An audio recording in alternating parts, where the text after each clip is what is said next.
It says basically that what you are is a discrete, separate individual among other individuals in a universe that's separate from you as well. And every field has agreed with this characterization of what it is to exist. Psychology, you're this bubble of psychology, or this mind encased in flesh. Religion, you are a soul encased in flesh. Physics, you're a mass, subject to impersonal forces that are deterministic. Biology, you are basically a flesh robot programmed by your genes to maximize reproductive self-interest. Economics, you are a rational actor seeking to maximize financial self-interest. All of them agreed on what it was to exist. Well, the new sciences contradict that. Quantum mechanics seems to violate the separation between self and other. If we're separate from the universe, then of course we want to control these indifferent or hostile external forces. And humanity's destiny becomes to become the lords and masters of nature and to transcend nature.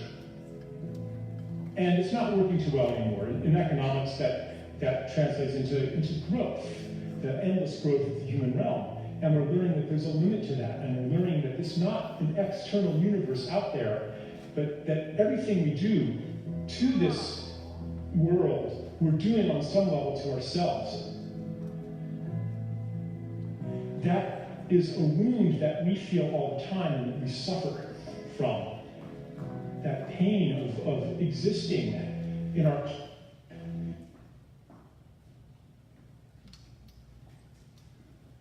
Except when we're bored, you know? That feeling of, well, why does it hurt just to exist? When we're young, we have this knowledge that the world is supposed to be much more beautiful than what has been offered to us as normal. We understand that, but that expectation gets betrayed again and again and again, and to protect it, we develop cynicism. As our ecosystems fall apart, our political system, our educational system, healthcare system falls apart, things aren't working so well anymore, and it's a lot harder to fully believe in our stories. So we're moving into a different story of self, a different story of the world, a different story of the people. The self of interconnectedness, the self of inner beingness. One thing it means is that these tiny actions may have a significance beyond that we can understand. That logic of the heart that says, yeah, I know that this is a significant act, and I know that everything I do is significant, no longer contradicts the logic of the mind, which had been the logic of separation. And what effect could you, one tiny little being, have with the puny force available to you when the powers that be have so much more force at their disposal? Every act that comes from the understanding of interconnection, of inner being, is a spiritual act and also a political act. By acting from a different story, we disrupt the psychic substructure of our mythology. And an alternative. This is something that's eminently practical. And any time that we give somebody an experience that doesn't fit into the old story, it weakens that old story. It disrupts it. It could be an act of generosity. It could be an act of forgiveness. Anything that violates that understanding that we're separate and everyone's in it for themselves. Being in service to something larger than yourself. And I would offer that as the formula for stepping into the flow of synchronicity. You don't know how to get from here to there, but that thing larger than yourself does. And it arranges these synchronicities, being at the right place at the right time, being in flow. I think everyone's experienced that, and usually when you experience that, it's when your world is kind of falling apart, and you're in the state of uncertainty, and then all things start to flow and start to work, right?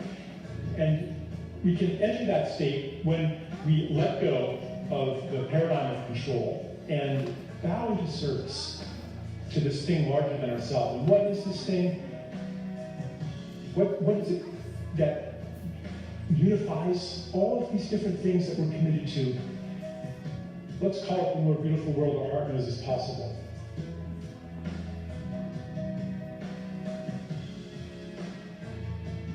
As you go about your life, in fact, right now, feel that part of you that knows that you are here in service. And ask yourself if you're ready to bow more deeply into that service. If you do it, I predict that you will experience an unexpected opportunity to act on that intention. And it'll be just at the edge of your courage, but not past it.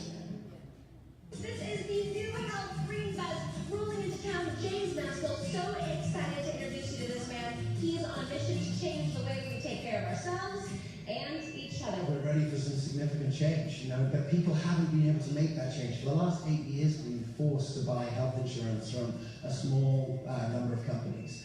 86% of the costs in America of healthcare costs are actually driven by chronic disease. And we have a doctor network doing functional medicine and integrative medicine that is capable of reversing these diseases, getting people off drugs and keeping people well. That has to be the foundation for a future of healthcare, no matter who's paying. And we are starting the first non-denominational health cost-sharing community to help people take care of each other and take care of themselves in a much more efficient way. Birds flying high, you know how I feel. Sun in the sky, you know how I feel. Breeze drifting on by, you know how I feel. It's a new dawn. It's a new day, it's a new life for me. And I'm feeling good. Ladies and gentlemen, please welcome your host, James Maskell. Hey everyone, welcome this evening. Welcome to Salt Lake City. Hope you guys had a chance to see the bus just out there. I've been living here with my family for the last 2 months. I'm super excited to be here in Salt Lake City. We actually have some of the new health team. Tracy Harrison's here in the house, high five. Eddie, Drew Little's over here, high five. There's a few other people. This is, I'm really excited for you to be here. We are on a mission to transform healthcare. And one of the things that we're doing as part of this tour is really to prepare our provider network for what's about to come. And so what we're going to do tonight is we're going to talk about our plan and share the plan and see if you want to be involved in the plan. It's been a great journey so far, and we're just getting started. So these are the sponsors of the tour, and because I got to choose all the sponsors, you'll see that they actually have a lot of relevance to what we're doing. So I'm not going to talk about them now, we're going to get straight into it. So if you've got an email from me over the last 4.5 years, you see this quote at the bottom of my email. And I would sort of characterize myself before 2013 as sort of like an activist guy. I was kind of angry about a lot of things in medicine. I'm sure maybe some of you can resonate with that. But when I read this quote from Bucky Fuller, you never change things by fighting the existing reality. To change something, build a new model that makes the existing model obsolete. It just rang so true for healthcare, right? Because I knew so many practitioners that were going upstream and dealing with issues before they became chronic. And so that sort of changed my mind as far as what we could do. And I realized that we had an opportunity here to build a new model that made the existing model obsolete. So over tonight's presentation, it's going to be in 12 chapters, and we're going to look to answer this question. How would we build the new model? So we're going to have 12 chapters. We've got some incredible speakers. Salt Lake City has some incredible talent. We've got some people in town, like Pilar just happened to be in Salt Lake City. So here we are recording some podcasts with Dallas, who's in the back, and we're going to hear from both of them tonight. Really, really exciting to have such a great crew here. Dr. Trevor Cates, we've got a Park City massive here at the front. So really excited just to share this with the community. So, chapter 1. How would we build the new model if we knew that community was the most powerful force in health creation? So this was an article that came out. My mother lives in England, quite near Frome in Somerset. If you have a mother out there, you know that sending you articles through the mail is like their favourite thing to do.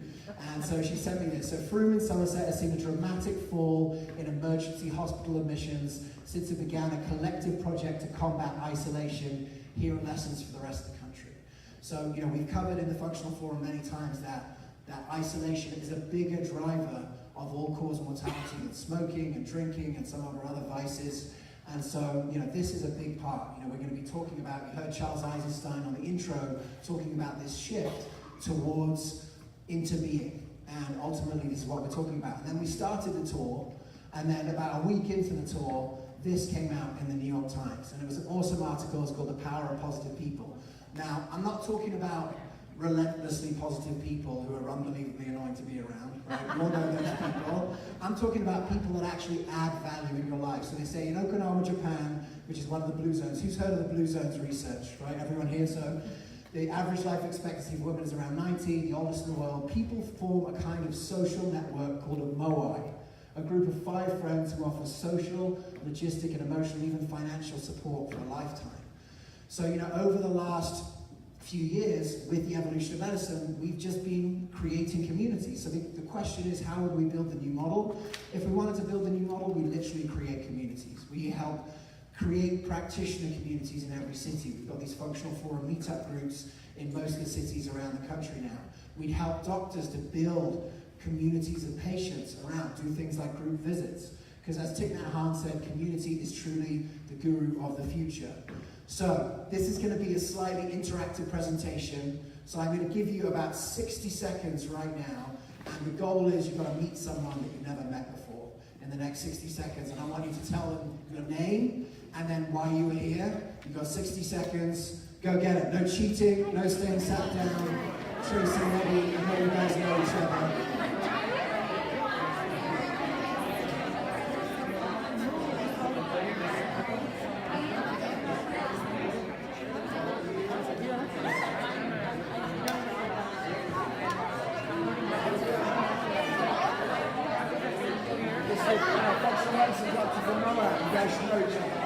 Hi, you are Rebecca.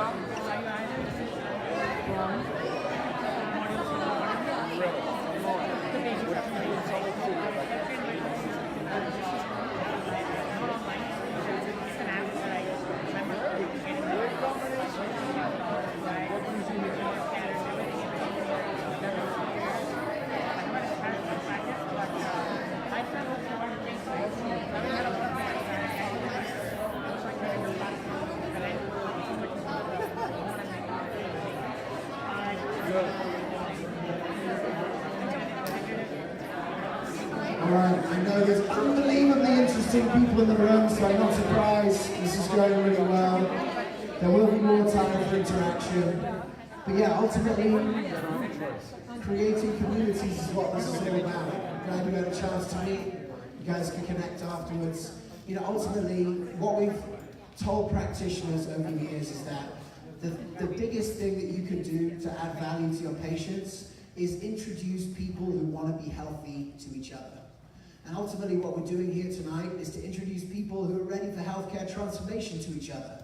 Because these kind of connections can make a difference locally and can make a difference over time. You see, the web of interconnection that Eisenstein is talking about is really about, you know, you don't know what the ripple effect of a connection that you make in this room tonight could be, but it is profound. We know it's profound. So, dry farm wines. I just found out that's a felony for dry farm wines to ship to Utah, so you can't sign it. So for those of you who are watching on the stream, this is for you. If you go to newhealth.com/DFW, Drive for Our Minds has provided a case of wine to every functional forum meetup that has formed outside the state of Utah, and we'll continue to do it. So if you're watching at home, get your meetups together, get your free wine, start the community moving. It's good for lubricating the vibe. So, chapter 1 is done. Chapter 1, if we knew community was the most powerful force of health creation, we build community relentlessly. Right? Patients, introduce patients who wanted to be healthy to each other. We create structures that incentivize community, and we're going to talk about that this evening. All right, chapter 2. How would we build a new system if we knew chronic disease could be reversed? Now, most of the people in this room know that chronic disease is reversible. I would just venture to say that this room is actually a bubble. Right? Most people out there are not of the impression that chronic disease can be reversed. It is being reversed in practitioners' offices all around the country and people who are in this room here. So over the last little while with New Health, and we're going to be talking about it, we've been building a functional medicine doctor network in every state of the country. Like ready, we've been building the army for 5 years. That's phase 1 of it started out as a 10-year plan, it might be a 20-year plan, but it's definitely happening. Was to build this network, and so we're very excited to welcome to do this chapter someone who is currently our functional medicine representative, doctor, part of the new provider organization in Utah. Please welcome, actually before I say, Dr. Henriksen, who I'm about to bring up, he's part of our practice accelerator at the Evolution of Medicine, and he actually has the best tagline. You know, I'm into community, I'm into wellness, so his tagline for his practice, Kestrel Wellness, is wellness together. And I really feel like that encapsulates the essence of what we're trying to do here at the Evolution of Medicine New Health. So please, a warm Salt Lake City welcome for Dr. Rick Henriksen.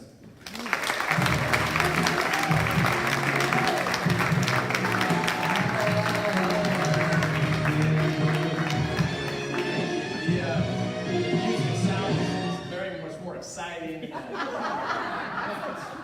I feel like I should have a top hat and a hat or something. I was very nervous before coming up, and that music did a great job. So thank you so much for letting me be here and give us chapter 2 here. If we knew that chronic disease could be reversed, I'm a family doctor, and I practice integrative primary care through a coordination and a combination of holistic and Western medicine. And I see patients here in Salt Lake and nationally. If you are interested in just collaborating, talking, please come and let's chat. I was in residency 10 years ago here in Salt Lake, and I was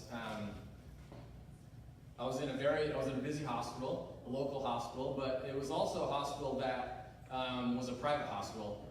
And I was one of those days where during residency the days are very long, but the weeks fly by, and the conversations and days kind of turn into a blur. But I remember one conversation very distinctly. I was in the cafeteria, and I overheard a conversation between the hospital CEO and one of my mentors, a cardiologist. And the CEO came up to the cardiologist and congratulated him for how many people had been in the cardiac cath lab that month. And it was really, I was very sad and I was very angry at the time.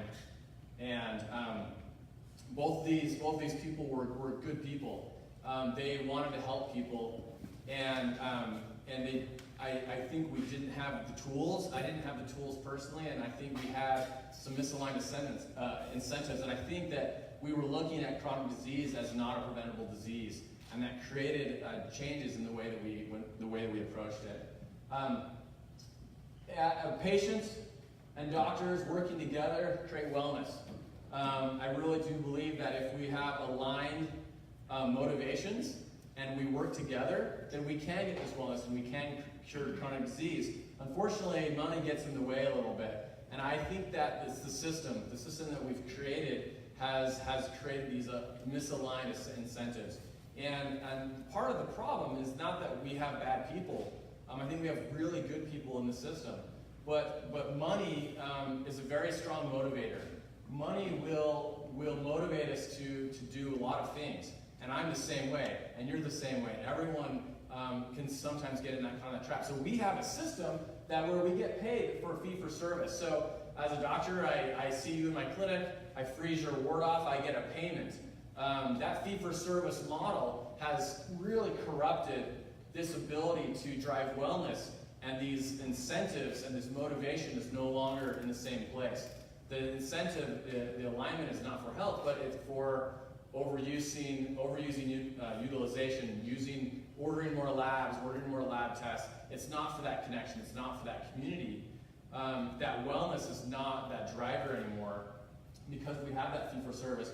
And for the patients, it's also not good. So for the patients, if you've ever been skiing, you can buy your ski pass in a variety of different ways. You can either get a yearly pass that's unlimited, and you can use and go ski whenever you want, or you can buy a punch pass, where you have to decide, is today the day I'm going to use my punch pass, or is the weather not going to be good enough?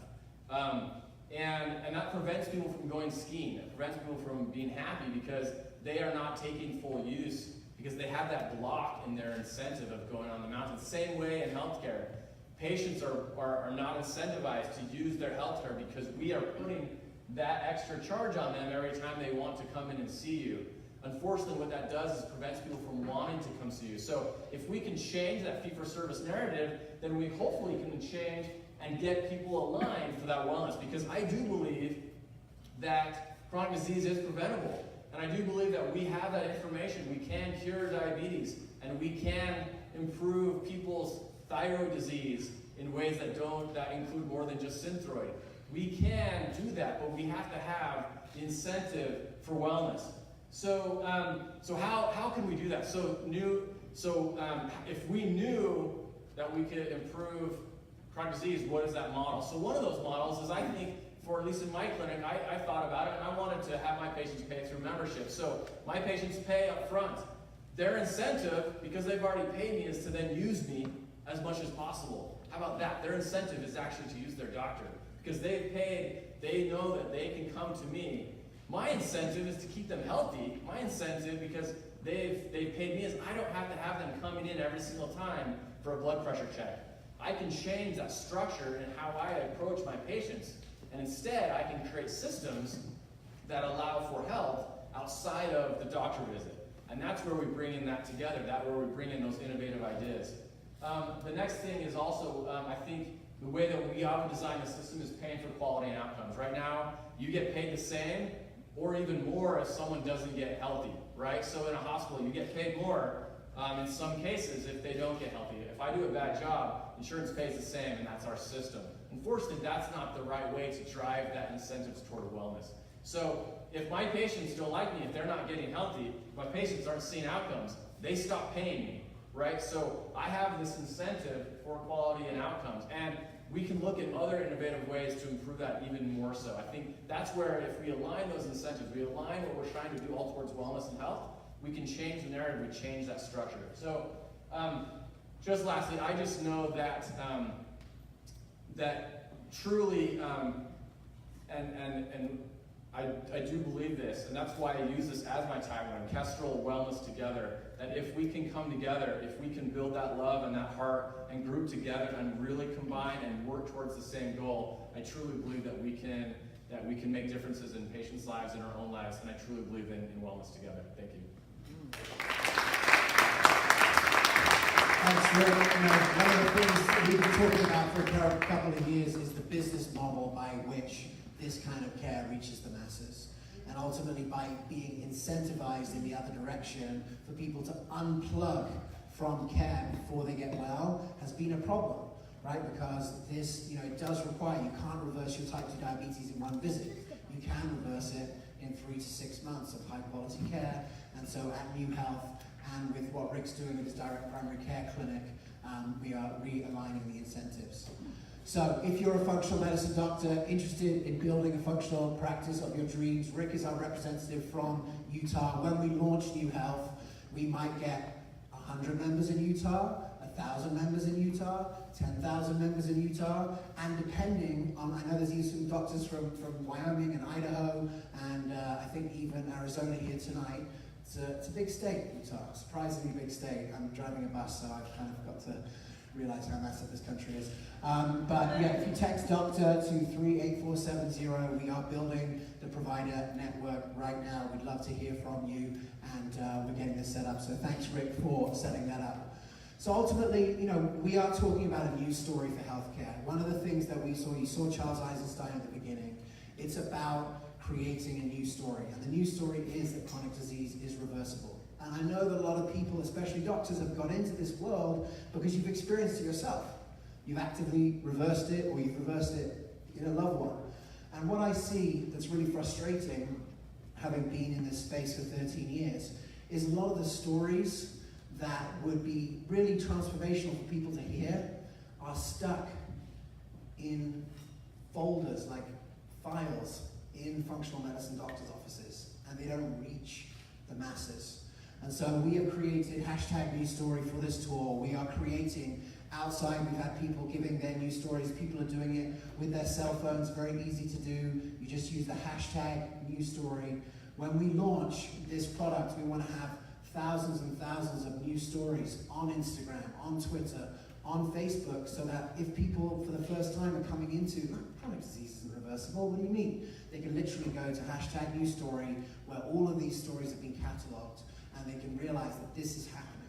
Chronic disease reversal is happening in clinics, in CrossFits, in places around the country where there are health creations being done. So get one of these, share it with people. If you have your own story, we'd love to hear it, we'd love to share it, and use it as a way to get the masses into functional medicine. That's really the purpose of what we're here to do. All right, so chapter 3, how would we build medicine if we need a cash economy work better for patients and doctors? If you're a doctor or a practitioner now, you're in no doubt that the cash economy is better. You get paid straight away, you don't have to wait for the insurance company to pay you. That's why 75% of functional medicine doctors are using the cash economy. But is it better for patients? So I read a lot and I see what's going on in the world, right? Why a patient paid $285 copay for a $40 drug, right? There is weird things happening in pricing. And part of these issues happen because of this, I'm going to go into it a little bit more, but there are perverse incentives all the way through the insurance system. Up here, why do patients often opt for pricier MRI tests? They don't shop around. The consumer health revolution is here, but very few people can be bothered to go and find out, okay, there's an MRI here that's $2,500 cash, it's $500 over here, it's literally the same machine, right? Why would I go and pay $2,500? They don't do the legwork. So this is a problem. Now, we created this ebook called 10 Ways to Save Money on Healthcare, the team and I, Tracy and Jeff. We created this that talks about all these different ways to save money. But I just want to give this example over here, because when I saw this, and Dr. Jeff Glad I have to thank for, he's our Chief Medical Officer, he showcased this for me. So let's just put yourself in a normal position, right? You're a patient, you go to a doctor, you have your $3,000 deductible, and the doctor, who's very involved, says, you should be having a homocysteine test. So you're like, okay, and you give across your insurance card. When you give across your insurance card, what you're really saying is, charge me full price. That's what you're saying, because your insurance is going to be charged $737.18. But what you didn't know is that if you went directly to the lab, which you can do in 47 states in the country, it would have cost you just $1,750. That is a 98% reduction. Now, I don't know if you have a word for this in Utah, right? Because I grew up in England, but in England, this is called a fucking scam. Right? This is what this is known as. And the reason why I say this is because this is happening in doctors' offices all across the country all the time. And the truth is, you can't build any sort of system on these numbers on the left. Right? This number, you can't build a system that controls costs with those numbers, because look at these percentages. So, the reason why chapter 3 is we need to think about how we can reduce costs. And in order to reduce costs, you have to pay the cash rate, right? And if we're in the business of reducing healthcare costs, and I said this on Sacramento TV at the beginning, if 86% of healthcare costs arise from lifestyle-driven chronic disease, why are we not doing anything about that? How do we control costs? We have to do something about that too. And here's the data, the preliminary data from the IFM for the functional medicine in Cleveland. So they showed, and it's not so easy to understand, but ultimately, functional medicine in the interim results provides 8% better outcomes at 9% lower cost on the average, but for things like fatigue and autoimmune, it's more pronounced. Now we expect the new results to come out. So if you have access to a technology, in this case I mean technology, I mean functional medicine, that can reverse chronic disease, that is making up 86% of healthcare costs, you should start to think about creating something that takes advantage of that. So I want to talk about this because when I moved to America, I didn't have health insurance for 8 years. And my mother was horrified, but I had sort of a backup plan, which was that I grew up in England. If I got cancer, I could basically fly back to England and use the NHS. Now, I know most of you were not able to do that, but I just thought, okay, that's my plan. Then in 2013, I had a child. And it wasn't just my mum who was concerned that I didn't have health insurance. Now I had my mother-in-law to deal with. And she was horrified that we didn't have health insurance. But I was starting my business and I was a sales rep and I lived in New York and I saw it's $1,500 a month for the cheapest health insurance. I have a wife of childbearing age and I'm that at a certain income level. And that's when I came across these things called a Christian health cost sharing ministry. And I signed up. And it was $449 a month for me and my family. And that was a saving every month of $1,000 a month. So I was saving $12,000 a year that then I could use on chiropractic and acupuncture and all the things that I valued in the health economy. So, long story short, we partnered with one of these companies and it ended up working really well. There's such a high demand for people out there who want to save money in healthcare because it's so expensive. And so I thought to myself, if there was ever a chance for the functional medicine community to start its own health cost sharing community, if we could take cost sharing from something that was a niche amongst Christians to just a natural extension of the sharing economy, we should do that because it brings together our three strongest points. Community. Right now you have an incentive structure where everyone in the community is incentivized to control their own costs. Waste and fraud make up $800 billion with a B dollars every year. It's a quarter of health expenses at $3.2 trillion. Community structures stop that from happening because people don't cheat the system because they're responsible for 1/100,000th of the costs. Reversing disease, right? Maths teacher moment here.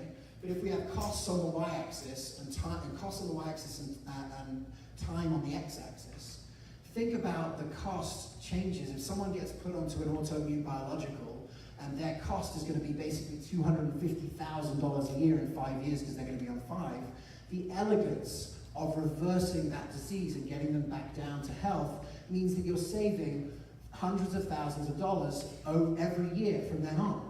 Now, prevention has never had a business model. This is a business model for prevention because everyone is incentivized not just to stay healthy, but to help everyone else in the community stay healthy.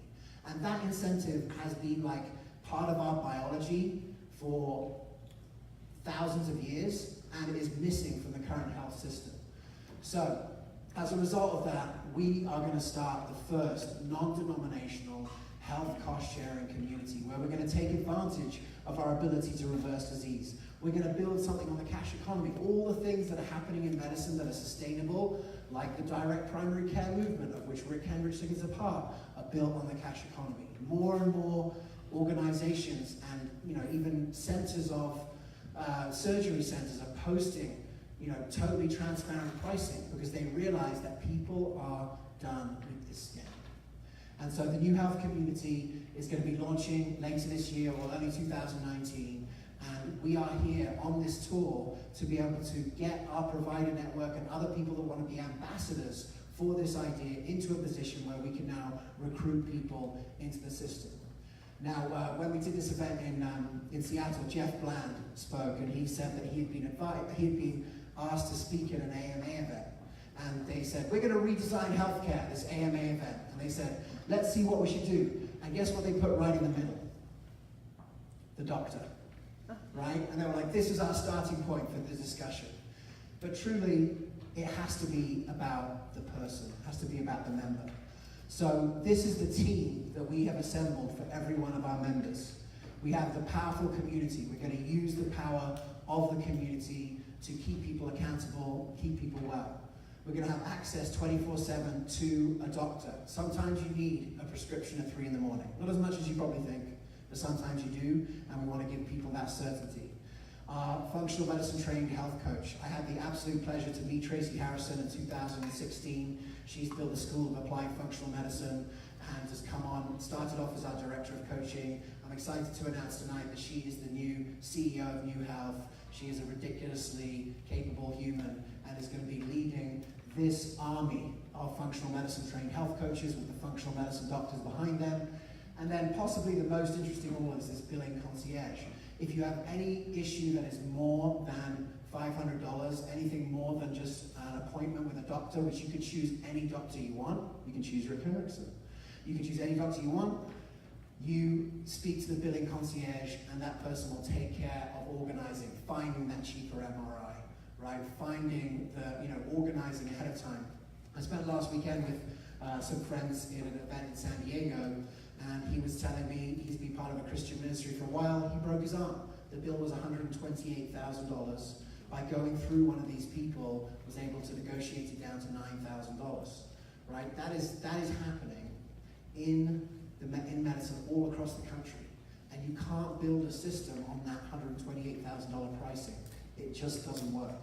And so later this year, we're going to be launching the New Health community, and we really appreciate everyone being here. And if you're excited about it, then we would love to have you as an ambassador. So if you're interested in this and you'd like to find out more about it, you can text individual to 38470. We hope to be this to be available later this year. There are some technical things that you have to do when you start an alternative insurance, I'm finding out. So we're working on those, but it's coming very soon. All right, so chapter 4. How would we build the new system if we knew the root causes of health conditions?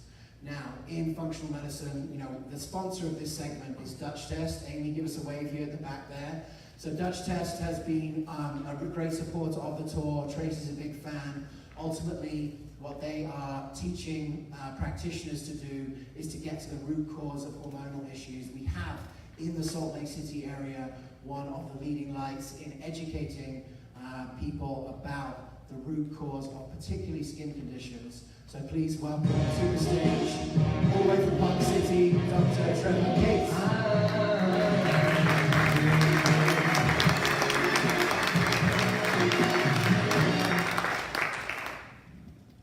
What if you could do one test that could help you discover the underlying cause of your health conditions? Just one test. Well, actually, what if it wasn't a test, but something that you do every single day? That one thing is looking in the mirror at your skin. Your skin is your largest organ, and it's right on the surface of your body. You don't need special imaging equipment, you don't need fancy tests to see this organ, your skin, but it gives you some really incredible information about your health and about the root causes behind these. So if someone has acne, rosacea, eczema, premature aging, really anything less than vibrant, glowing skin, there's something behind that. There's something out of balance inside the body, and it's an opportunity. So we really have two choices when it comes to skin. One choice is the choice that most people make, which is to ignore skin issues, or if you're a woman, maybe cover it up with makeup. Or if you're a conventional dermatologist, your approach might be to suppress it using topical steroids. But that's missing an opportunity. So that leads me to the second option, which is my favorite option, which is to look at the skin as a valuable tool for giving you information about the root causes behind it. And so you might be wondering, okay, so what are these root causes? How do I find them? So I found that there are 6 root causes behind skin issues. And if you can identify these root causes with your skin issues, then you can also identify what's going on with your health. And if you can treat these things, address them early on, you can prevent a lot of health problems down the road. For example, I've seen patients with eczema that ignored and covered up the eczema for years, and then later on developed asthma or autoimmune diseases because they weren't addressing the root cause. So root causes include things like inflammation, nutritional deficiencies, hormonal imbalances, blood sugar issues, gut issues. And so, of course, if you're addressing these and looking for those root causes, then you're going to not only help your skin, you're going to help your overall health, right? Does that make sense?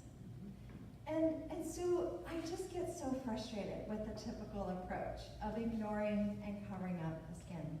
So that's why I wrote my book, Clean Skin from Within. And in the book, when I was writing the book, I kept thinking, how can I help more people find the root cause? And I thought about different skin types, and I thought, I'm gonna redefine skin types, because the typical dry, oily, mature, sensitive types of skin, that can give you information about what you're seeing, but it doesn't help with the root cause. So I decided to redefine skin types. I gave them all human names, so they're Amber, Olivia, Sage, Emmett, and Heath skin types, based upon patients of mine, but they're based upon a group of root causes behind them. And so if you're interested in this, you can go to theskinquiz.com. I created an online skin quiz. It's a great little tool for yourselves, your patients, if you guys are for those of you that are doctors. So theskinquiz.com, you can find out which of the skin types. Because when you find the root causes, it just makes it so much easier. And then in my book, I talk about how there are 4 different ways that we can approach the root causes. So there's clean plate, clean slate, clean body, and clean mind. And so with a clean plate, it's an opportunity to eat the foods that address the root causes, or you can choose to eat the foods that trigger the root causes. So for example, if you have inflammation as one of your big root causes, it would benefit you to eat anti-inflammatory foods, right, to address the root cause, and avoid the pro-inflammatory foods. Or if you have hormone imbalances, to choose foods that help with balancing hormones. And then, so that's a big part about the clean slates, because it's really these daily lifestyle choices that we all make. That we make them every day, and part of it is the foods, and part of it is other lifestyle choices that we make. So the clean slate section are the things that we're putting on our bodies. So I don't think that you would knowingly put formaldehyde or gasoline or liquid plastic on your face. But many people are actually doing something very similar with the products that they're using. With formaldehyde releasers in skincare products, and so many of the personal care products out there, things like dihydrantoin is an ingredient. Most people don't know they're putting formaldehyde releasers on their skin. Or petroleum byproducts like mineral oil. And just like gasoline comes from petroleum, so does mineral oil. People are using these things. Diethyl phthalate is in fragrance, and that is a plasticizing agent, known hormone disrupting chemical. Where people are putting these things on their bodies every single day. On average, people use 9 personal care products a day. That exposes them to 126 unique ingredients. And while in Europe, they banned over 1,000 ingredients in personal care products, in the US, the FDA has only banned 11 ingredients, which is kind of unfortunate, but the idea is that we do have choices. There are options. It's what led me to create my skincare line, because I wanted to be able to create something that was clean and effective for my patients and myself, really. And so it doesn't stop there, though. The different angles of approaching the root cause, right? We got the clean plate, the clean slate. There's also clean body, because it's not just what you're eating and what you're putting on your skin, but what are the toxins that are in your home? What are the toxins that are in your air, the things that are off-gassing in your home? What are the things that you can do with your water and your air and your homes to reduce your overall exposure to toxins, to address these root causes? And also, what can you do to improve your body's detoxification pathways? So that's about clean body. And then there's clean mind. because stress is a toxin for the body, and it's just going to add to those root causes and the triggers. So stress management practices. These 4 components are things that people need to be doing every day to really address the root causes. And I feel like 80% of the root causes can be addressed from the inside out, and about 20% on the outside. And I feel like the typical approach is backwards on that. A lot of it is, what can we put topically to cover up those skin issues, rather than trying to get to the root causes from the inside out. So I hope this helps, and that realizing that glowing skin is really a sign of glowing health. Woo. Thanks so much. Look, we're looking for elegant solutions to chronic issues. Skin issues are costing billions of dollars here. Such a good point to be able to look at, very, very low cost diagnostics, like looking in the mirror and starting that. And I think that for many practitioners here who are working in a primary care setting or otherwise, it's good. So if you want to get to the root causes of your condition, if you're watching this on the stream, go to newhealth.com/Dutch. And you can get part of the Dutch test community. They have naturopathic doctors like Dr. Cates working on staff to be able to help you interpret the test. And if you, next month, our functional forum on September 10th is called The Evolution of Endocrinology. Make sure to tune in. We'll be coming from our next tour stop, which is Minneapolis, and we'll be in full camera, high definition. All right, so how do we build medicine if we knew employers had the best incentive to reverse chronic disease? I'm going to let you into a little secret here. Insurance companies don't want chronic disease to go away because it's very good for them. You know why? Because it's a cost-plus business model. Cost-plus business models have fueled such things as the $20,000 toilet in Iraq. Because if the toilet costs $20,000 and you get 20% on top, you're making $4,000 from there. This is happening in health insurance now. If your health costs go up a lot, next year they can charge you that much more, and you think that health insurance companies have the incentive to control costs. It's just not true. However, employers do. So this is sort of where we got our start. We're working with this company called Benecomp. Benecomp is an insurance company for employers. They understand this very clearly. Their CEO was essentially, cured, and his family was helped by our Chief Medical Officer, Dr. Jeffrey Glad. And they realized that this was so important, and they decided to put wellness right in the middle of their insurance plan. So when we started to work at New Health, we started to think about how would we start to deliver functional medicine or integrated medicine to a huge swathe of the population, right? Because even though there's a bunch of functional medicine doctors in the room right now, and we have people from Idaho, Wyoming, the army has not quite arrived yet. I had lunch with Jeff Bland. This is going to shock you guys here. I had lunch with Jeff Bland on Friday in Seattle. He was lecturing last week in front of doctors in China. How many doctors do you think Jeff Bland was lecturing in front of? Bearing in mind that functional medicine has been in China for about 2 years, right? We started functional medicine here, 1980? With 38 years into it. How many doctors go to the IFM annual conference? 1,500? Jeff Bland lectured to 12,000 doctors last week. A combination of, there's a lot of people, there's 1.4 billion people, and you have, an autocratic ruler, so they say, go and listen to Jeff Bland or we'll take away your kids. There's comedy in here. I didn't swear again, I didn't get SML any time, I'm going to stick to no swearing from now on. But that's happening on the other side of the world. 12,000 doctors went to a functional medicine education. Why are we so slow, right? So we started to think about how we could deliver functional medicine to big swathes of the population. This group, Tier 3, is basically who's making it into functional medicine clinics right now, right?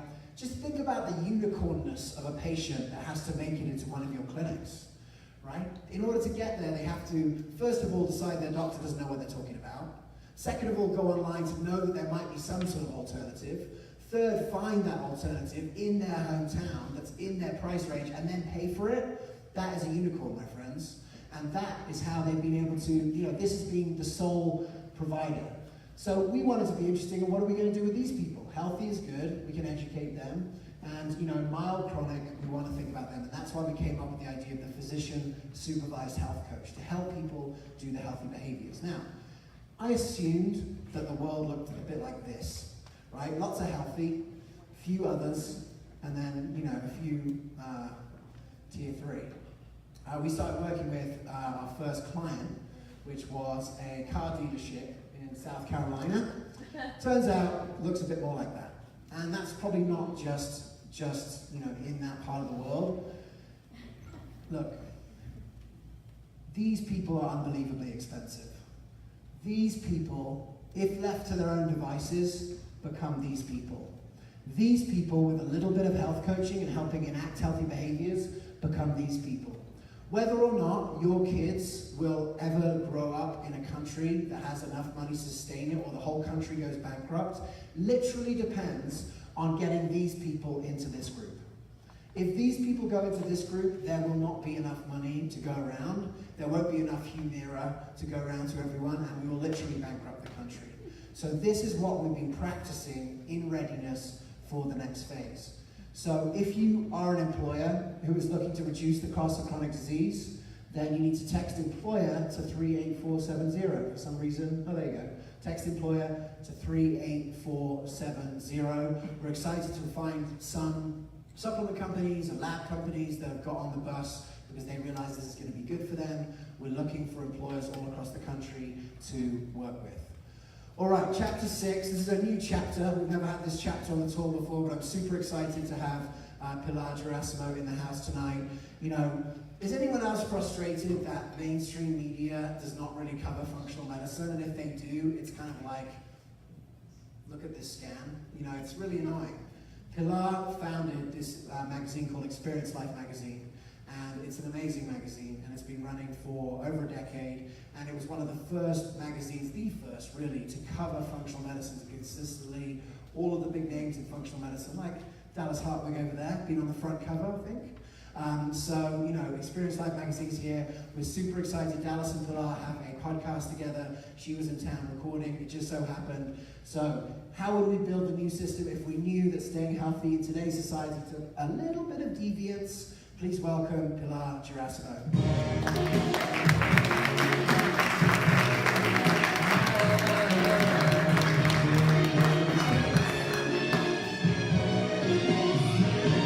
The deviance music? Wow. Yeah, that's great. So actually, I think it might take a lot of deviance. And I'm going to whip through these pretty fast. But let's start with the fact that the word deviant is considered to be a negative term in our society. We think of deviance as people doing bad things. You can get in trouble for being a deviant. It's typically people who are, going against some pretty important rules in our society. And really, all it means is one that differs from the socially acceptable norms. So what is a healthy deviant? Well, I would say it's basically someone who's willing to break the unhealthy norms in our society, a willingness to defy the unhealthy norms that define our culture right now in order to achieve a high level of vitality and autonomy and resilience. So normally I do this talk with much bigger audiences and I need 100 volunteers. I don't think there's quite 100 people here, so I'm just going to go with 10, and you're going to have to trust my math. I'm an English major, no guarantees. But I need a count of 10 people. And why don't we just start with you as 1, James, and we'll go this way. 2, 3, you say your number out loud if you don't mind, so we go to who you want. 2, 2, 3, 4, 5, 6, 7, 8. You're a 9 back there, Nick. 9. Okay, 9. Okay, and you want to do who's 10? 10. Okay, 1 through 10, please stand up. You're gonna have an important job there, Miss. Okay. Thank you. All right. So what I want to point out here is you're going to be my living infographic. I have a chart up too for those of you who can't follow this, but if you don't mind coming forward, all 10 of you, just so I get you up here. I won't make you do anything too embarrassing. I just want you to be in front of us. Okay, turn around and face the audience. So we have 1 through 10 here. Right now, in the U.S., 50% of U.S. adults, as James had indicated, have been diagnosed with at least 1 chronic illness. So the first 12 of you can just go sit down. It's a pretty easy volunteer job. 1, 2, 3, 4, 5, off you go. Sit down. Don't need you anymore. You're chronically ill. You might have more than 1 chronic disease. In fact, most people who have chronic diseases have more than 1. Turns out if you have diabetes, you're more likely to have heart disease. If you have something that's inflammatory, it's causing something else. 66% of U.S. adults are overweight or obese. So that, we know, increases your risk of chronic diseases, right? So 6, you can go sit down. This guy's counting for me, which is pretty cool. It gets worse. 70% of U.S. adults take at least one prescription drug every day. Many people take more. By the time you're 65, you're likely to be taking 5 of them a day. And we know that the interactions and the mistakes end up becoming the leading cause of death in this country. So 70%, you're number 7, right? You're number 7? You guys are number 7. And yet it gets worse still. 80% of US adults are not thriving emotionally or mentally. They're struggling with some level of stress or anxiety, behavior, mood disorders, and so on. So, sorry, number 7, you're gone too. And now we have thinned the ranks dramatically, right? We have these 2 people. Is my math right so far? Yeah, I think so. Gets worse still. 97.3% of US adults are not practicing even 4 basic healthy, they call them habits or behaviors, that actually are required in order for you to stay healthy for the long term. This is data that came out of a study that was published in the Mayo Clinic Proceedings.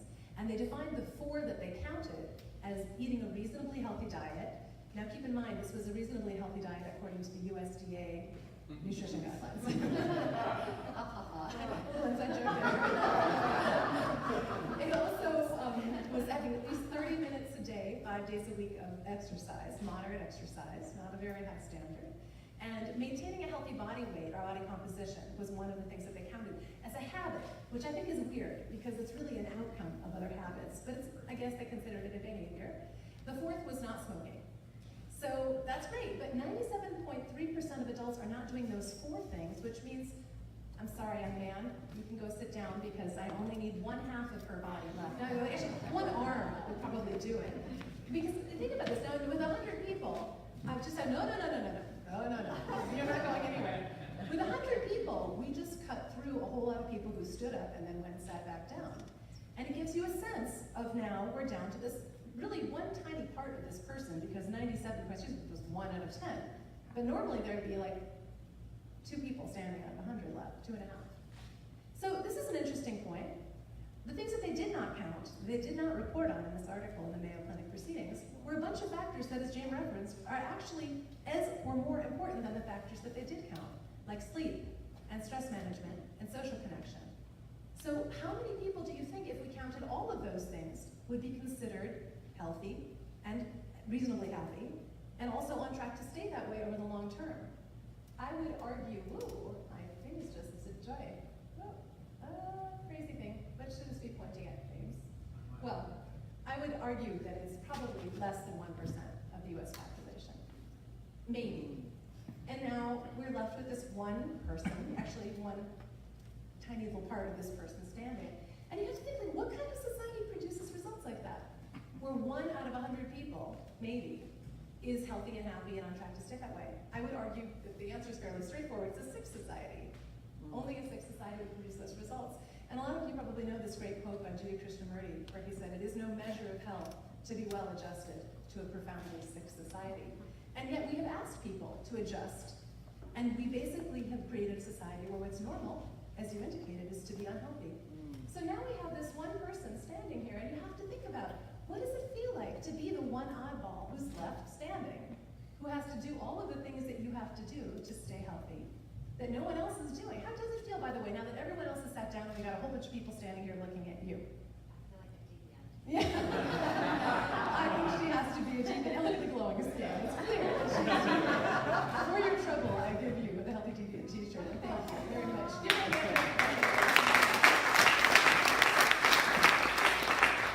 So I think that this is something that we don't think often about when we talk about health. We talk about nutrition or fitness or supplements.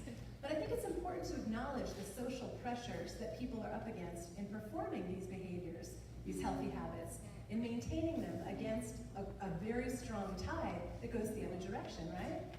And really, this is the scenario that you're facing. It's almost like an immune system, where the oddball is trying to escape the sort of sucking parasitic force of a society that's really kind of got it out for you. But the amount of energy that it takes to resist the norms is something we don't often enough acknowledge. And so I'm making a case that we need to do that.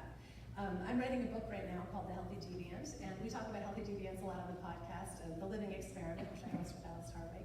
And it's really about this question of, like, how can you be a healthy person in an unhealthy world?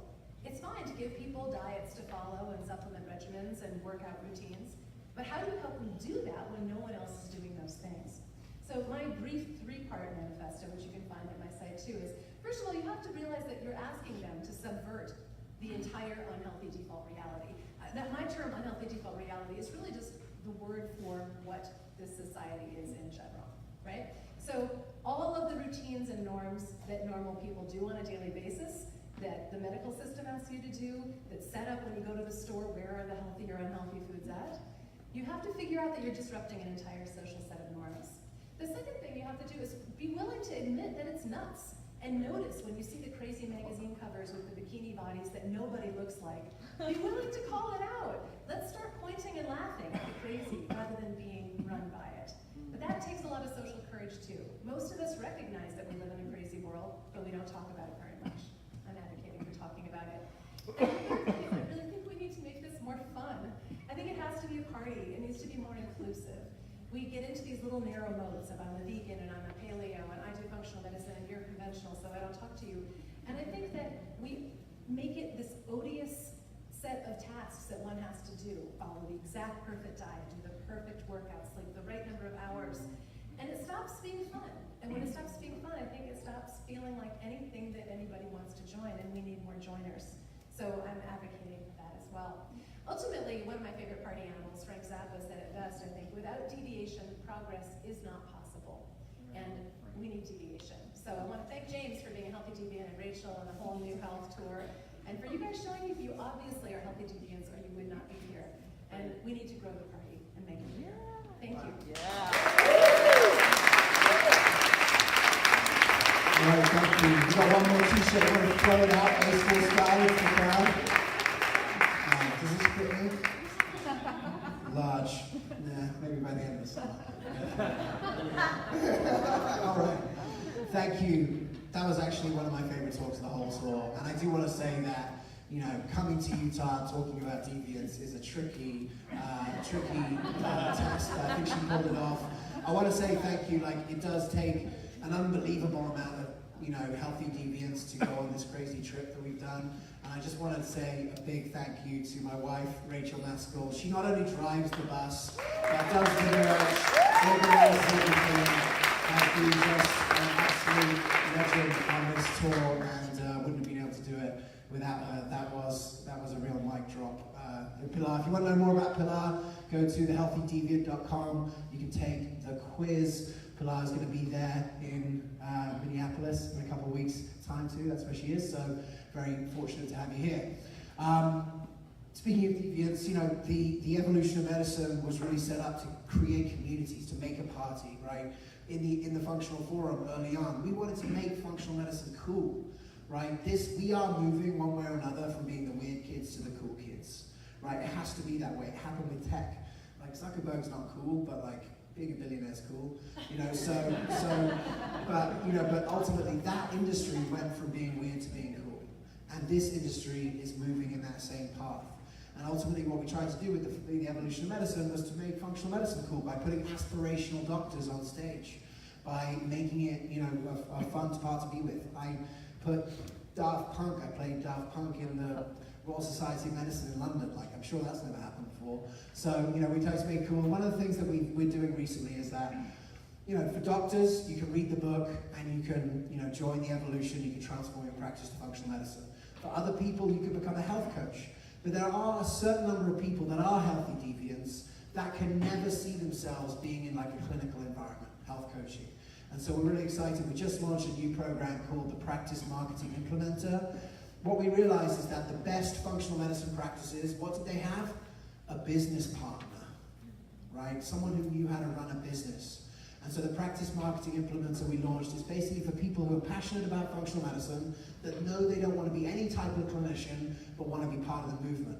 And so we are training people in how to market functional medicine practices by starting meetup groups, communities, groups of people with digestive disorders, and then funneling them in to local practices. So if you're interested, you can go to goevomed.com/PMI. We want to take the healthy deviants and find their place in the revolution. All right.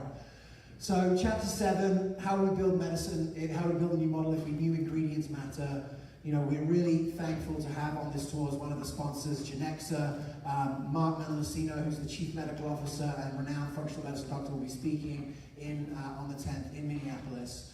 But I never thought that I would be a supporter of a function, of a pharmaceutical company. But there is a pharmaceutical company out there called Genexa. It's in CVS, it's in Whole Foods, and it's the first organic non-GMO product. They realized they were making homeopathic products, and they realized that there was a real opportunity. In 2016, the law changed, and you had to put all the ingredients of all of your products on the label, and they realized there's a lot of junk in pharmaceuticals. In fact, in some cases, 96% of the pill can be filler, and that filler can be talc, right? So they've created this, they're supporting it. If you go to newhealth.com/Genexa, David Johnson is the CEO. His parents used to go to Jeff Bland's lectures. And so if you go to newhealth.com/Genexa and register as a practitioner, you can get leads, health coach, doctor, you can put your practice up there, you can write blogs or otherwise. They've been super supportive of us. You can see some of the stuff here. You've got tongues without the talc. You've got some pain stuff. They've got some homeopathic stuff as well. So check out Genexa. We're very thankful to have them. All right, we have another speaker coming up. So as Pilar said, she hosts a podcast with Salt Lake City local Dallas Hartwig. Dallas is best known for the Whole30 book, which most of you know. Many of our practitioners use that book to be able to say, hey, you want a healthy diet, do this. He is a Salt Lake City native. He's also a great friend. We have kids the same age. He is on a journey to take this conversation from food to a much broader conversation about how to stay healthy. So please welcome a Salt Lake City local, Dallas Hartwig.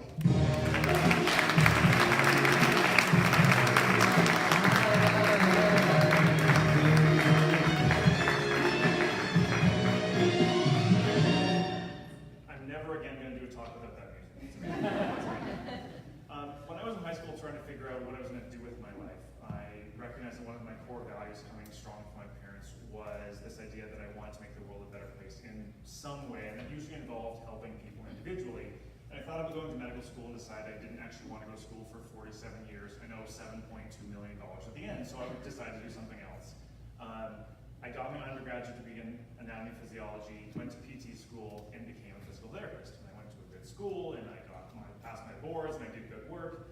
And as soon as I started practicing, I realized that it actually wasn't going the way it was supposed to go. I wasn't getting really great outcomes. I thought maybe I was just inexperienced. I thought maybe I didn't know what was going on, or I was not using the right tool.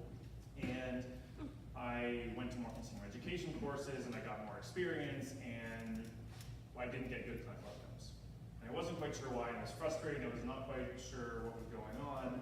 And that was going on. I was several years into my own clinical practice, and I, along the way, personally, played a lot of volleyball, played competitive volleyball at the national level, and had a shoulder injury after many years of clinical practice in PT, and I couldn't heal my own shoulder. And I went to other therapists, and they couldn't heal my own shoulder. I went to orthopedists, and I got MRIs, and I got cortisone shots, and I took prednisone, and I couldn't get this shoulder to heal, which is a real problem when you play a game like volleyball, which is really shoulder intensive. So not only was I not doing good work as a clinician, I also wasn't able to heal myself. And somewhere in that time period, around 2005, 2006, 2007, I stumbled across some work in the nutritional realm, which just sort of was a personal interest of mine, and started to do some personal experimentation, and that profoundly changed my own experience, and literally by making dietary changes, solved my own shoulder problem. Which doesn't quite make sense, because food's not supposed to be able to fix orthopedic issues, except that it did. So I started learning more about food, learning more about how different lifestyle factors affect our overall health, started learning about systemic inflammation, started connecting the dots, and I would see patients come in and not get better, and start to wonder, well, maybe it's not that I'm a bad physical therapist, maybe that there's other things going on outside of the realm of this very narrow physical therapy practice, and started to covertly plant little seeds of ideas in people's minds when they would come to me as a physical therapist, and I would say, well, there's this other thing about a lot of sugar intake causing systemic inflammation, and any overactivation of the immune system is going to contribute to your localized inflammation, and so many of the orthopedic issues I saw with patients were indeed inflammatory conditions. So I started to connect the dots, and there was a much bigger thing going on here, much bigger than just am I a good therapist or not. what are we looking at and what are we missing in that realm of overall health? So I started doing more digging on my own. I'm kind of a nerd. I like to read research and learn more about food, learn more about lifestyle medicine in general. Started writing about it, started speaking about it, and wrote my first book in 2012 called It Starts With Food. That was my premise at the point, was that food was such an important driver of our overall health that it actually starts there. So wrote that book, subsequently wrote the Whole 30 book, as James referenced, and have done a lot of work in the nutrition realm, but also along the way always recognized there were many other pieces of the puzzle. And a lot of those other pieces of the puzzle include things like sleep, stress management, social connections. Some of these other pieces, obviously exercise is a big piece there. And the longer and longer that I did work with patients, did work with consulting clients, talked to friends and family, all along the way there, I recognized that this piece of connection was sort of the thing that started to emerge as a greater and greater theme for me. So yes, sleep matters. Yes, food matters. Yes, movement matters. Yes, stress reduction matters. But in the scheme of putting communities together in ways that are healing, like we're trying to do here, that concept of connection just became a larger and larger theme for me. So I started to ask myself, what consistently and reliably makes relationships and connections better?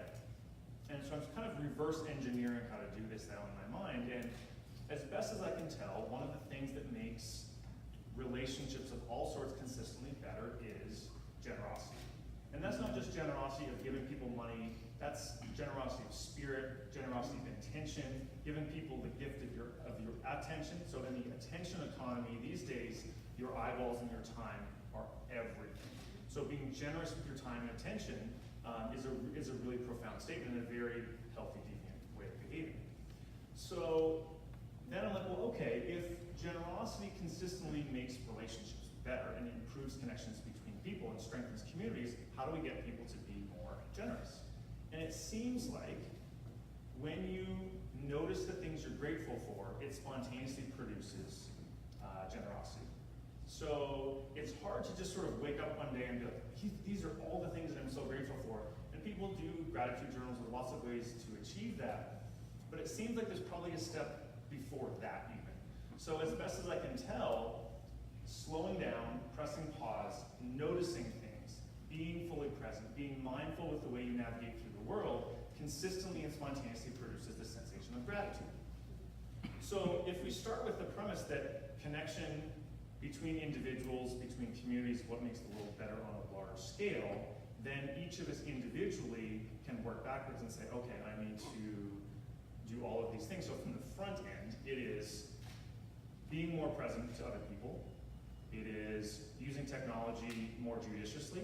And I have a kind of a separate program called More Social, Less Media that looks directly at the way we consume media. So consuming that more wisely.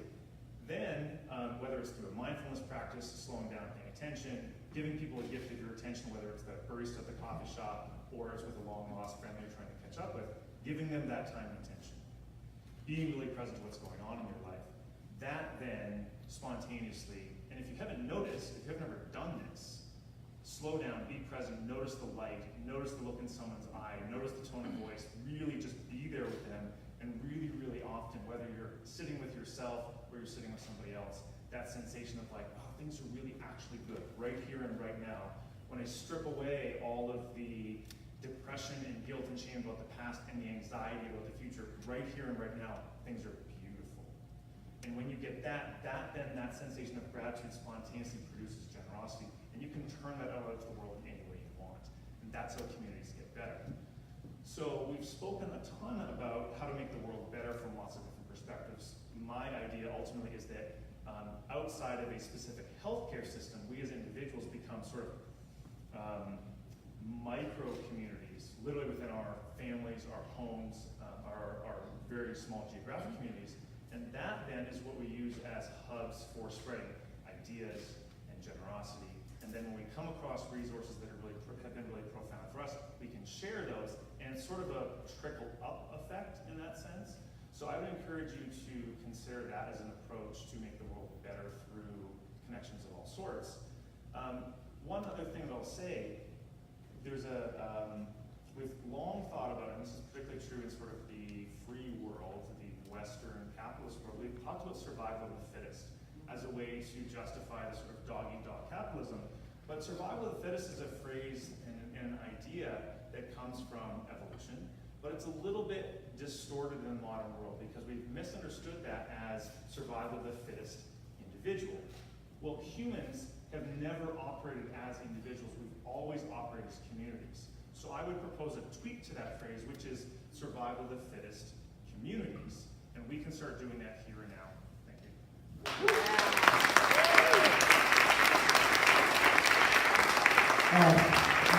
Dallas is right on point with the energy of New Health. You know, our intention at New Health is to introduce our members to each other and create that.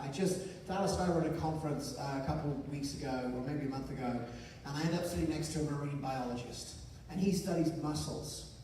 And he says that when mussels bed down in a bed where resources are plentiful, they form in a sort of like a normal distribution. They're just everywhere. When mussels have to form in suboptimal conditions, i.e. under stress, where the environment is stressful, they form in clumps.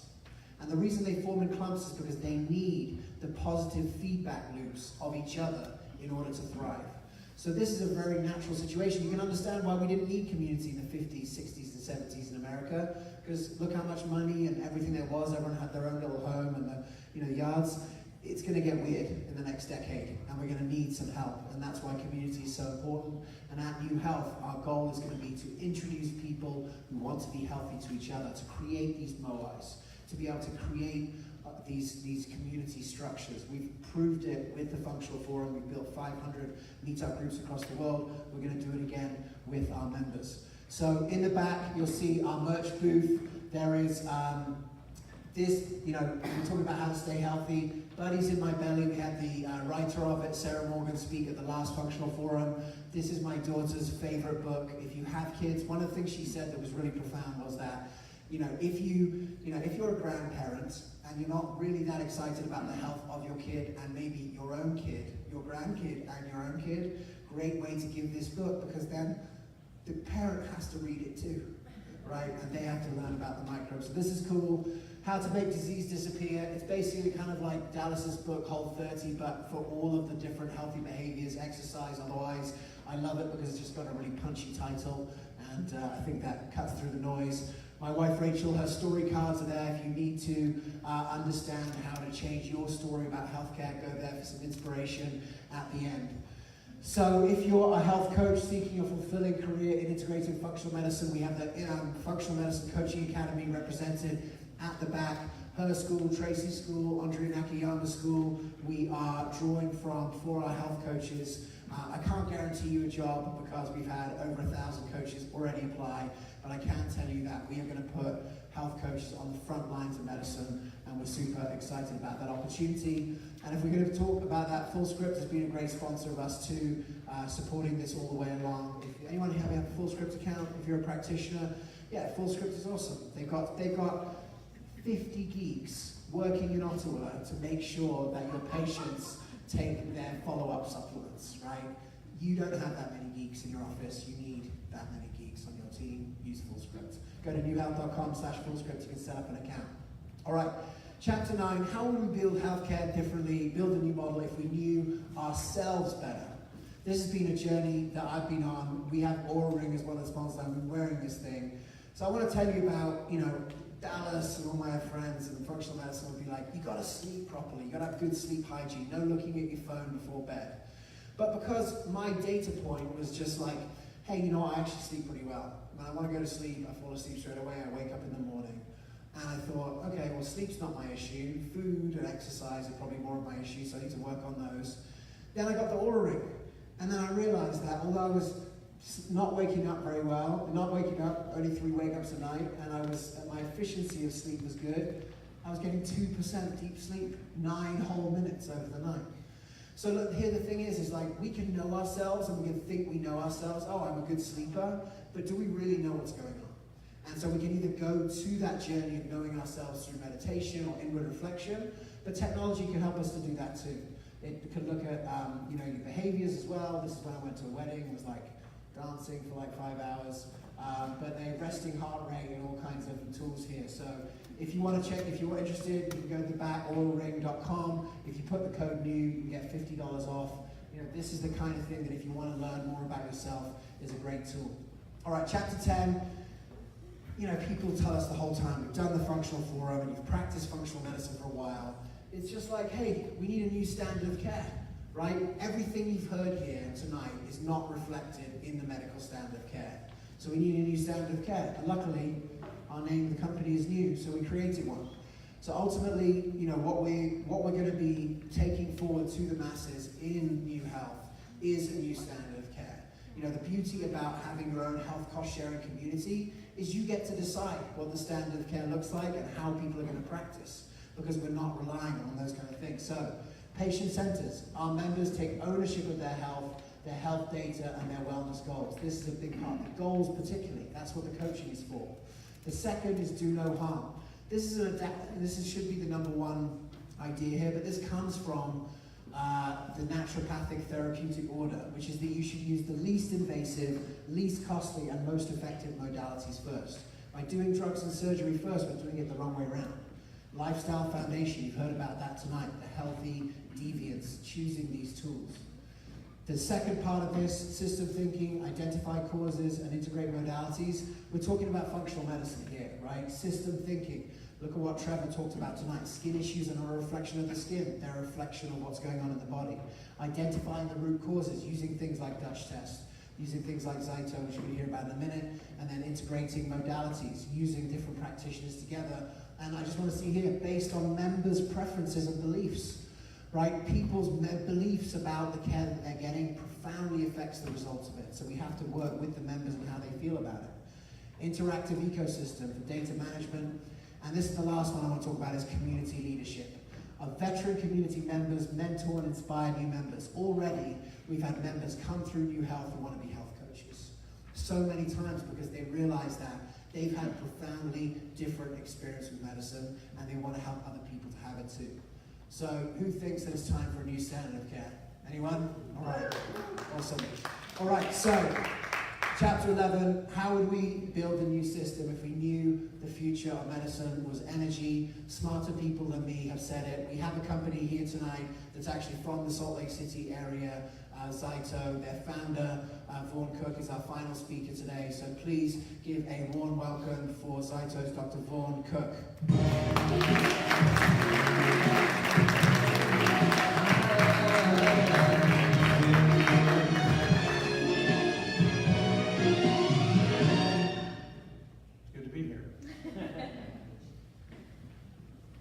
Zyto is a company that was founded about 14 years ago, and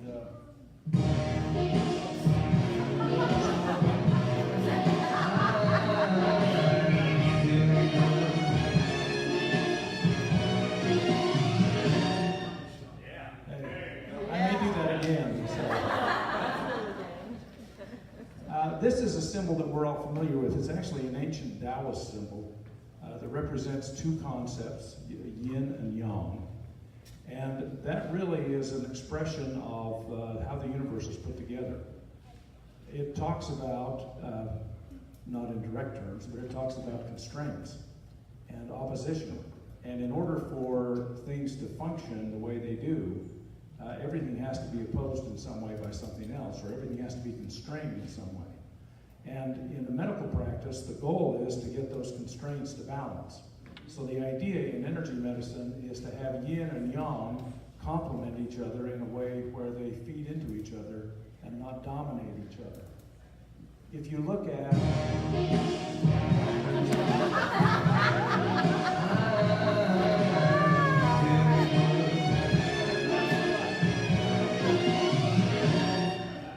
pushing the right button. I kind of like that. Which one? It's the right button.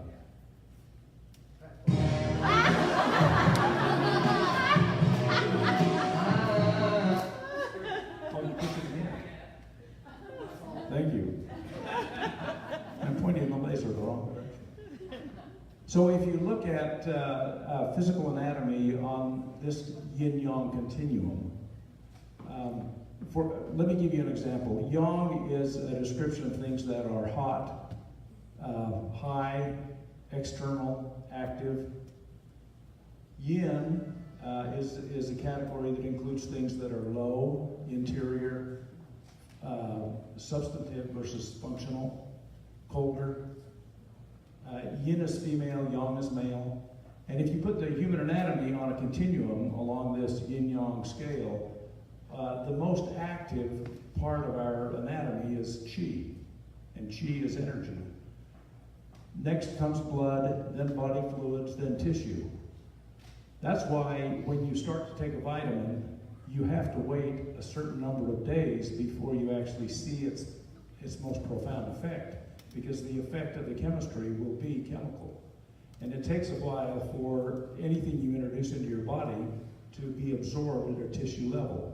On the other hand, qi responds almost instantaneously.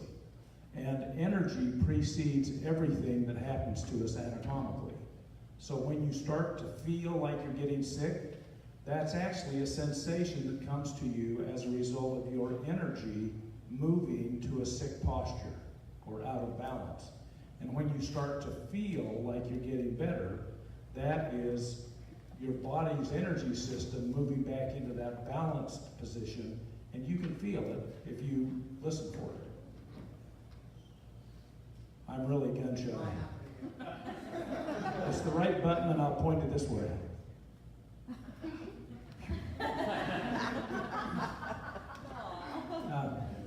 You're disappointed? Zyto has a number of technologies that we build that deal with decision support. Over on the left, we have a product called Evox that deals with the emotional aspect of life. It turns out that we are integrated organisms. We have lots of moving parts, but all of those parts work in a very redundant and complementary way.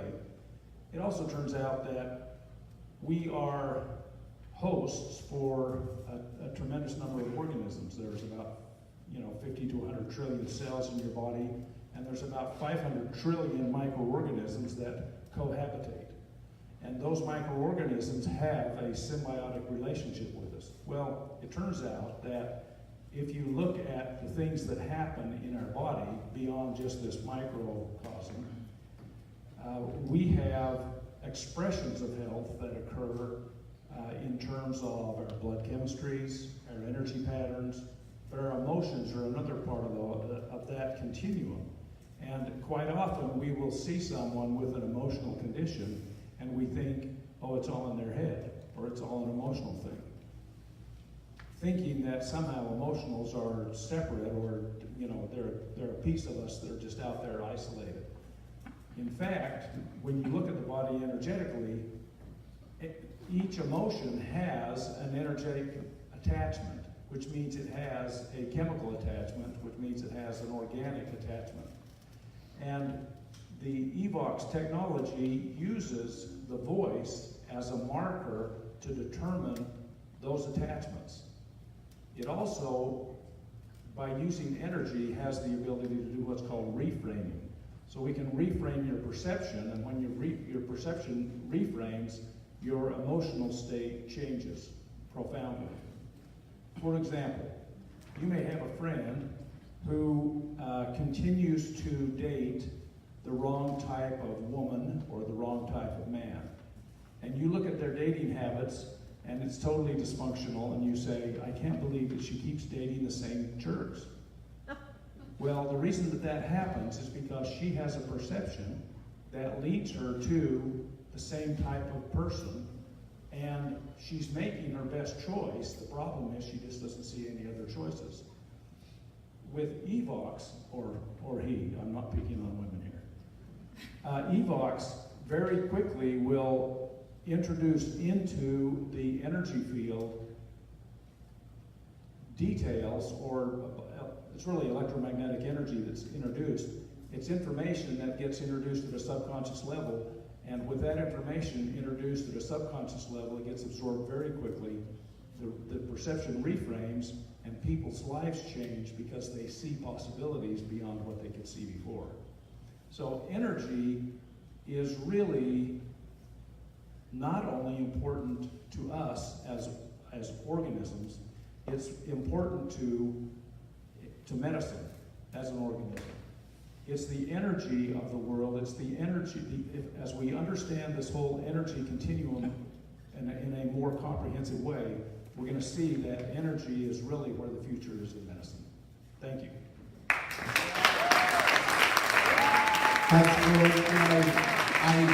In a previous life, I was very involved with energy medicine. We've been looking to see how to introduce it to our community at the Evolution of Medicine, and we're really excited about Saito because it's creating a way to give context to this information for practitioners.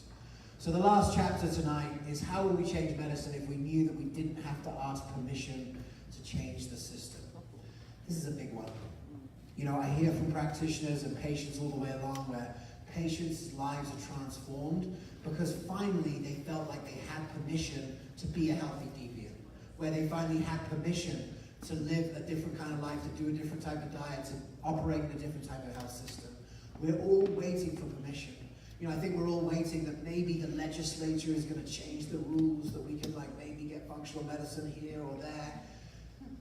The beauty of the plan that we're laying out tonight about starting a non-denominational medical cost-sharing program is that we don't need to ask anyone's permission to do it.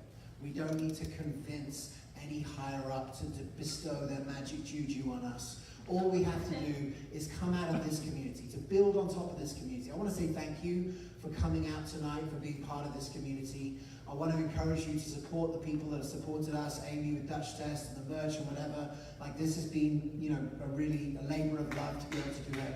But to give a round of applause for more than anything, I really hope this sustains. I hope that you found value in meeting the other practitioners here today. So far with the Evolution of Medicine, we've heard so many times that practitioners who stepped out of the box to practice a different type of medicine would have given up or thought that they could not do this or they should not do this because all of their colleagues told them that they were crazy, right? And it's these pockets, these meetup groups, where people get to meet each other every month and reinforce, oh, I'm not crazy, you're seeing this, I'm seeing this. To get these kind of groups together, this is what maintains. So I hope that after tonight, there can be an ongoing meetup in Salt Lake City or wherever you're from to be able to build these kind of communities and know that we don't have to ask permission to change the system. You know, are we gonna wait for everyone, if functional medicine has reached 3% of people us now, that would be 10 million people. There's no way 10 million people know about functional medicine. It's like 1 million. So 0.3%. If we wanna get to 50%, are we going to wait for people to get so chronically ill they look for another solution and go there? No. This is the opportunity. 7% of people trust their health insurance company, right? No one trusts it. You ever hear someone say, oh, I'm a Blue Cross Blue Shield guy? I don't like Aetna. I'm more of an Aetna guy, or I'm more of a Cigna guy. No way. Especially anyone under 45. Everyone hates these companies, right? Everyone can't wait never to call one of these companies again. This is the opportunity to get the next 49% of people into functional medicine. What I know is that when people experience functional medicine, they will never go back.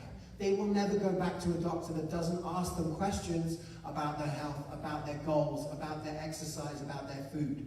We have an opportunity to circumvent the system that we have to wait for people to get into these doctor's offices.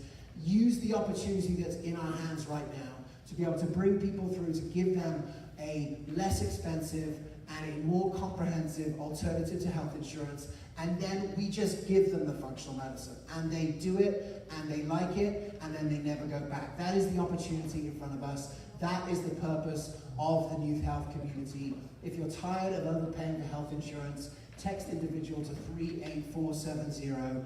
Later this year or early next year, we are going to launch this. There will be opportunities for all of you to be ambassadors for it. We want people to experience it firsthand so that you can be a member, so that you can tell with confidence to everyone in your community that this is the future of health insurance. We want to take cost sharing from a niche Christian idea to just a natural extension of the health economy. We can't do it by ourselves. We need your help. We really appreciate you coming out tonight, and thank you so much. We'll see you next time.